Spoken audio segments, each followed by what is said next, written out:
Perkenalkan, nama lengkap saya Melania Seran, NPM 33180050. Baik, di sini saya akan menjelaskan hasil makalah saya tentang kelas Liliopsida.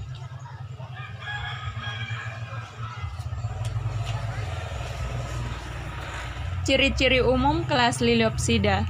Yang pertama berupa tumbuhan herba dan hanya sedikit yang berkayu. Yang kedua, tidak mempunyai kambium sehingga tidak ada pertumbuhan sekunder. Yang ketiga, sistem perakarannya adalah perakaran adventif atau serabut. Yang keempat, pertulangan daun paralel atau sejajar. Yang kelima, bagian bunga pada umumnya kelipatan 3. Yang keenam, terdiri dari 5 subkelas. 5 subkelas, 19 ordo, 65 famili, dan kurang lebih 50.000 spesies. Baik, di sini saya hanya menjelaskan 3 subkelas saja. Subkelas yang pertama itu Alismatidae. Ini adalah gambar-gambar dari subkelas Alismatidae. Subkelas Alismatidae mempunyai karakteristik bunga apokarp, herba akuatik, sistem pembuluh biasanya tidak mengandung lignin, polen reperture, daun umumnya tunggal, berseling atau kadang-kadang berhadapan. Subkelas Alismatidae mempunyai 4 ordo, 16 famili, dan 500 spesies.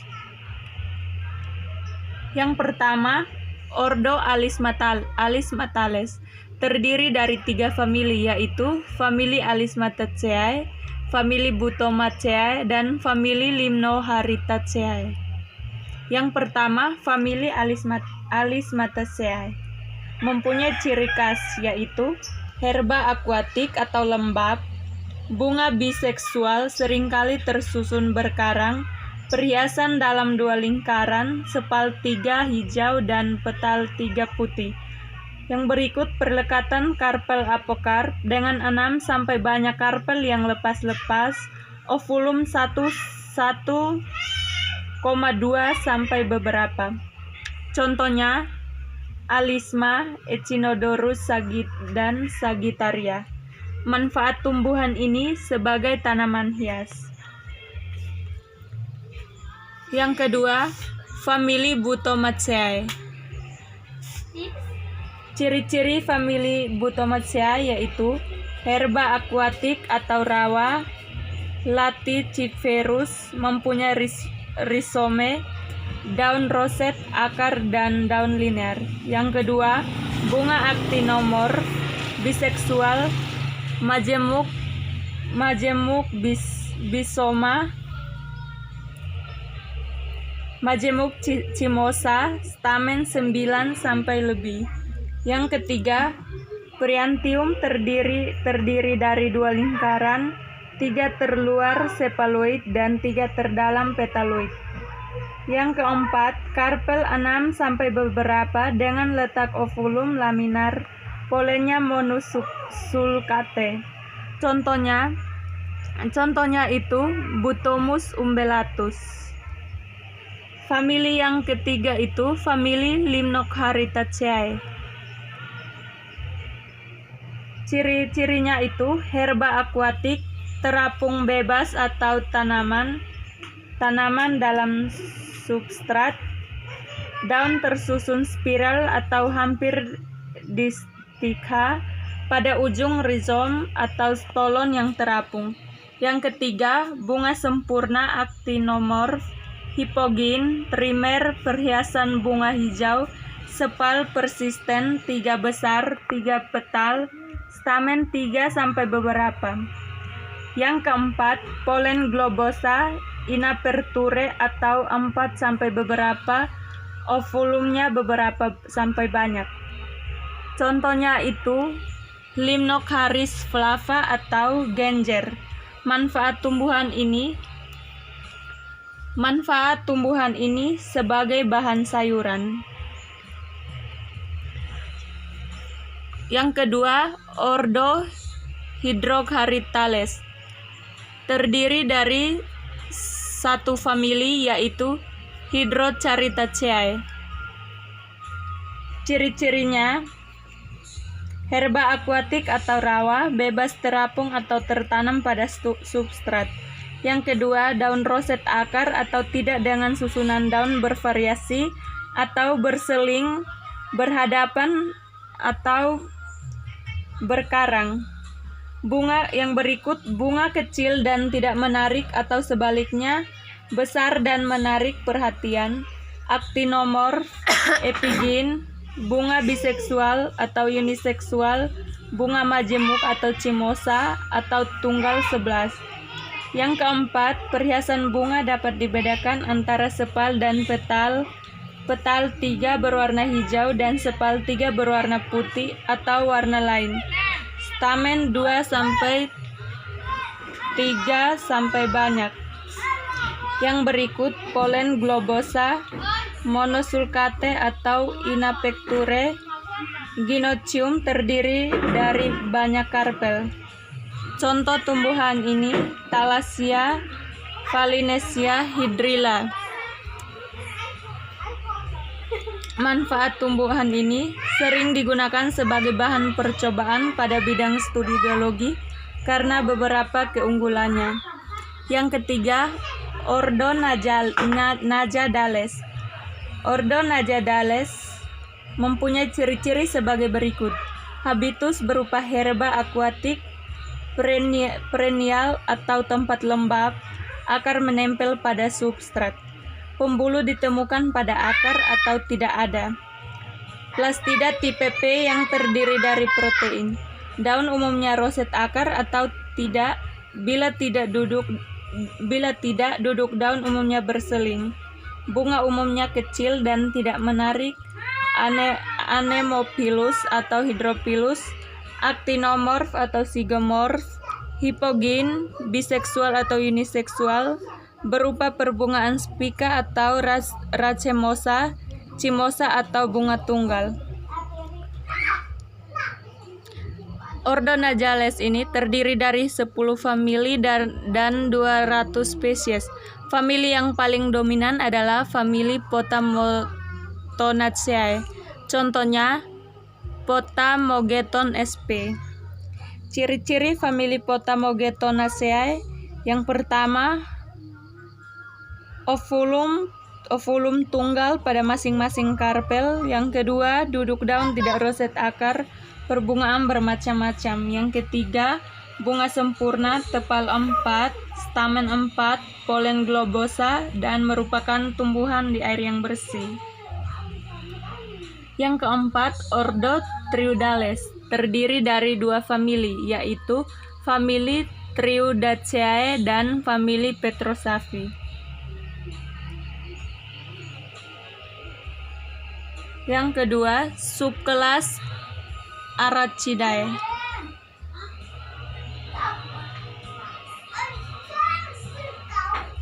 Subkelas ini terdiri dari 4 ordo, 5 famili, dan kurang lebih 5.600 spesies. Yang pertama, ordo Arechales. Famili Arecae. Famili yang habitusnya berupa semak, pohon atau liana dengan batang sangat pendek, hampir tidak ada atau tinggi besar, ada yang langsing panjang dan bersifat lentur. Biasanya tidak bercabang, seringkali penuh dengan sisa-sisa tangkai daun yang lebar, berbentuk upi yang tidak gugur. Akar pertama yang berasal dari lembaga segera hilang dan diganti dengan akar-akar yang sama besar yang keluar dari pangkal batang. Daun tunggal bercangap, berbagi atau majemuk dengan susunan tulang-tulang menjari atau menyirip. Biasanya besar, panjang dapat mencapai beberapa meter, tersusun sebagai roset batang atau roset akar. Pada jenis-jenis yang memanjat, tersebar dalam kuncup, daun berlipat bila telah berkembang, biasanya berujung tajam. Tepi atau ibu tulang berduri. Famili Araceae ini diwakili oleh tanaman Cocos nucifera atau kelapa.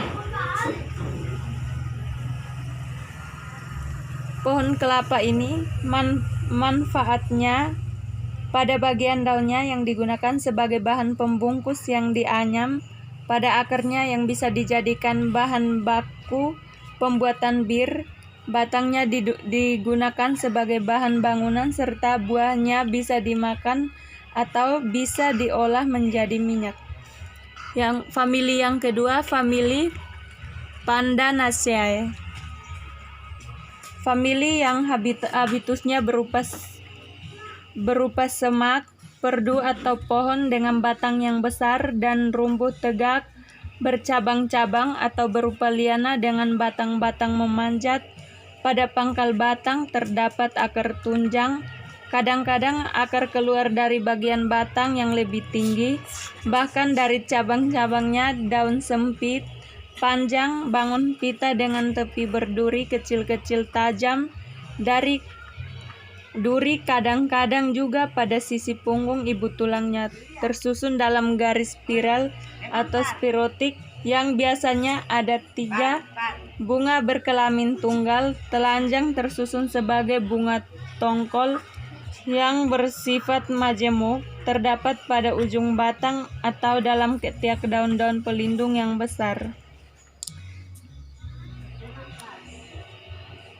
Famili Pandanaceae diwakili oleh tanaman Pandanus amarylifolius atau pandan wangi.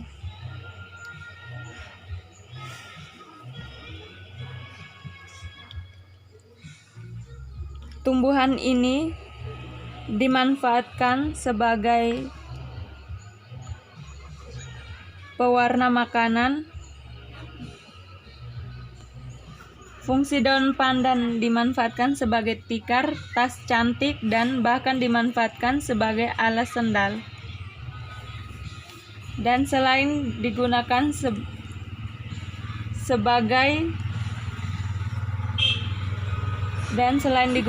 untuk mengharumkan masakan, daun pandan juga dimanfaatkan untuk kerajinan tangan. Banyak kerajinan yang menggunakan daun pandan sebagai bahan bakunya. Yang famili yang ketiga, famili Araceae. Famili yang habitusnya berupa terna dengan getah yang cair atau seperti susu pahit.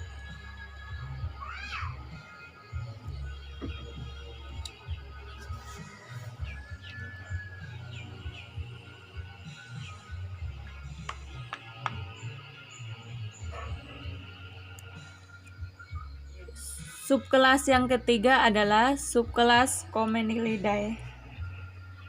Habitusnya berupa subkelas Comενilidae terdiri atas 7 ordo, 16 famili, dan kurang lebih 15.000 spesies. Habitusnya berupa herba yang memanjat atau tegak, batang sering membengkak pada nodus atau nodus jelas, daun yang tunggal. Daun tunggal letak tersebar, mempunyai pelepah, urat daun sejajar. Bunga umumnya dalam perbungaan simosa, jarang tunggal atau dalam perbungaan spica atau panicula. Sering mempunyai spata berupa daun. Setiap bunga biseksual atau banci. Simetri daun actinomorf atau zygomorf. Kaliks 3 sepal, umumnya sepal. Korola 3, petal lepas, kadang-kadang bertaji atau bersatu di bawah. Stamen kadang-kadang ada yang tereduksi menjadi staminodia. Filamen sering berambut dan kadang berwarna cerah. Ovarium superum 3 karpel, 2-3 ruang, 1 sampai beberapa ovula tiap ruang, dan buah kapsula. Subkelas Comενilidae terdiri atas 7 ordo, 16 famili, dan kurang lebih 15.000 spesies. Yang pertama itu ordo Commelinales. Commelinales adalah nama botani dari urutan tanaman bunga. Ini terdiri dari 6 keluarga. Yang pertama, famili Commelinaceae. Famili Commelinaceae merupakan famili yang habitusnya berupa herba yang memanjat atau tegak, batang sering membengkak pada nodus, daun tunggal letak tersebar, mempunyai pelepah, urat daun sejajar, bunga umumnya dalam perbungaan simosa. Famili yang kedua itu famili Hemodoraceae. Yang ketiga itu famili Hanguanaceae. Yang keempat famili Philidraceae. Yang kelima famili Pontedericeae. Yang keenam famili Echornia crassipes atau eceng gondok. Ordo yang kedua itu ordo Eriocaulules. Itu memiliki satu famili saja, yaitu famili Eriocaululaceae. Yang ketiga ordo Rhystinales. Familinya ada famili Flagellaricae. Yang B famili Ginfilaceae. Yang ketiga famili Rhystionaceae. Yang keempat famili Chenrolepidaceae. Ordo yang keempat ordo Juncales atau bergegas. Familinya famili Juncaceae. B famili Turniceae. Yang kelima ordo Ciperales atau rumput dan teki tahunan. A famili Ciperaceae. B famili Poaceae atau Graminea. Ordo yang keenam yaitu ordo Hydathalales. A famili Hydathalaceae. Ordo yang ketujuh itu ordo Typales atau ekor kucing. A famili Sparganaceae. B famili Tipenaceae.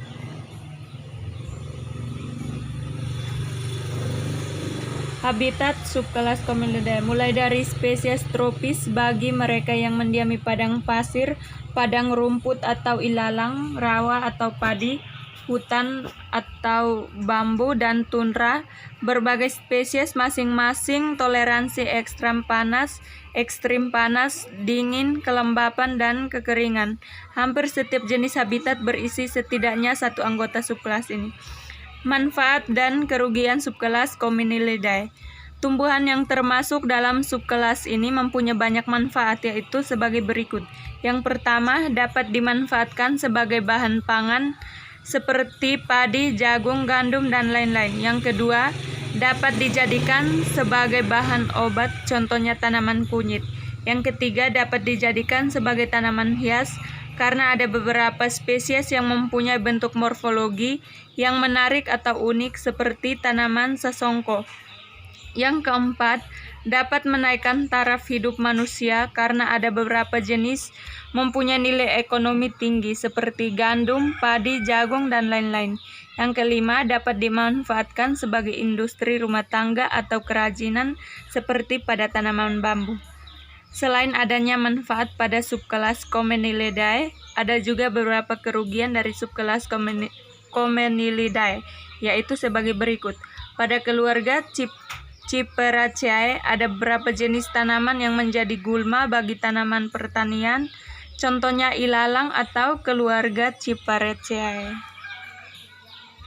Sekian dan terima kasih. Mungkin hanya ini saja, kurang lebihnya saya minta maaf.